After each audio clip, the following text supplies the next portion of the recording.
This is the new 2017 Porsche 911S Cabriolet. The perfect soft top gives way after 15 seconds or so to provide a lovely view of the heavens.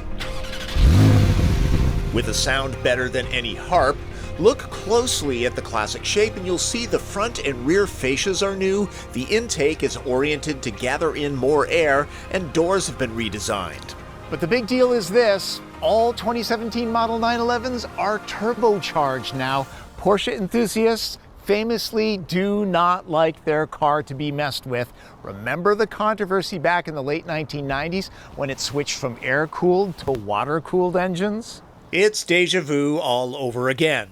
The twin-turbo version of the flat-six engine is new, smaller at 3 liters, and hidden. Fortunately, horsepower is up, now at 420 in the S.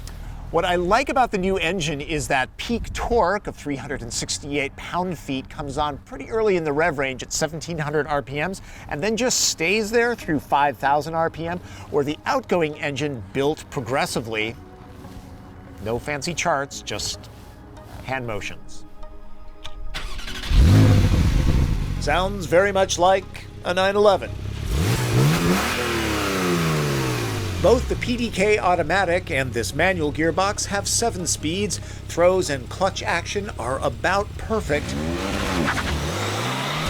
Faster now, 0 to 60 races up in about 4 seconds. It's a couple ticks quicker with the automatic. Power delivery, very linear, very easy to use. No doubt the faithful should like that a lot. Porsche engineers worked overtime on the signature sound. There's just a hint of the turbo working. I would sing Whistle While You Work, but you don't want to hear my voice. Plus, Disney is very litigious.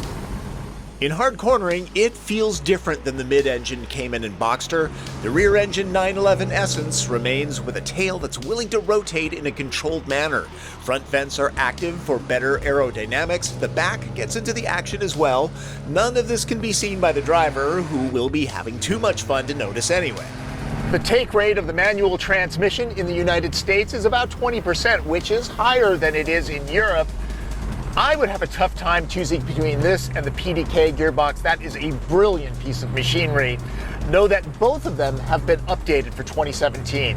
Miatas might be fun, but a 911's precision feel and mechanical sound are on an entirely different level. That wonderful noise is deliberately guided into the cabin. With the wind blocker and windows up, air management is pretty good. See? Hat hair? Well, you're on your own there. Speed is mighty fun, but brakes, those are very important. Fuel economy is improved. This S model is government rated at 20 city, 28 highway on premium gas. The interior remains much the same as last year's model. That means the eyes and fingers are treated to materials with visual and tactile heft. It's not a Porsche without the world's most over-engineered cup holders. These must cost $1,000 to build. Something to please all Porschephiles? The new entertainment system is fully modern with not just standard navigation, but Google Maps and pinch-to-zoom features. Apple CarPlay simplifies things so you can concentrate on driving. Steep driveways will no longer keep people from owning a Porsche. I've brought 4 packs out. Always the optimist. The frunk is roomier than you might expect. 2 carry-on suitcases will fit. Anything else will need to go in the back seat. I use the term loosely. Lots of plumbing for the turbos can't be seen.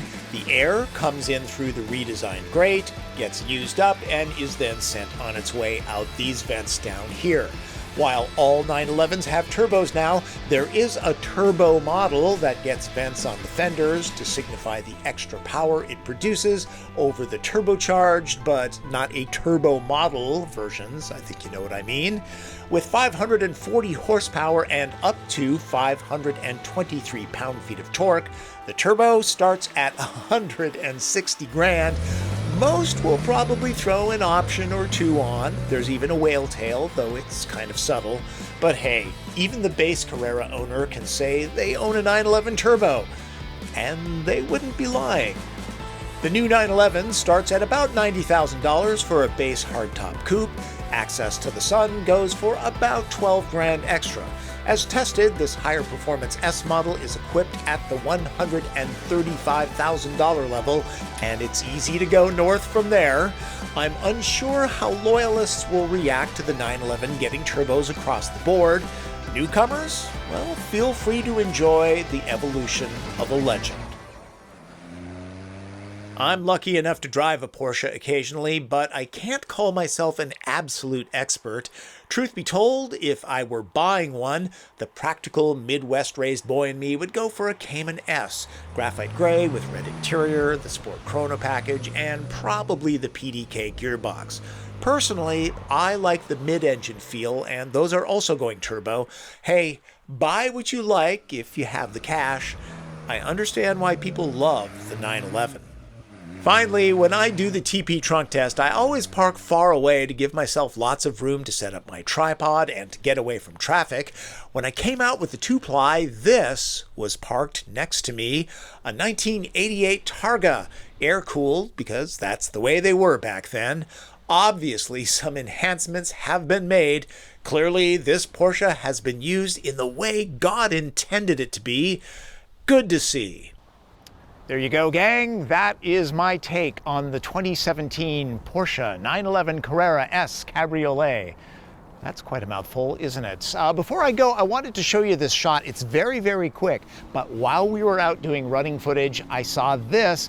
Not sure if it's a real Cobra or a kit Cobra, but it sure looked nice, and it has New York plates. Not sure what it's doing way out here. A lot of you think because I do these reviews for the New York Times, I live in New York. I do not. I live across the country in Washington State, because it's a lot easier to shoot cars here, and a lot cheaper to live too. That's Driven. I'm Tom Volk.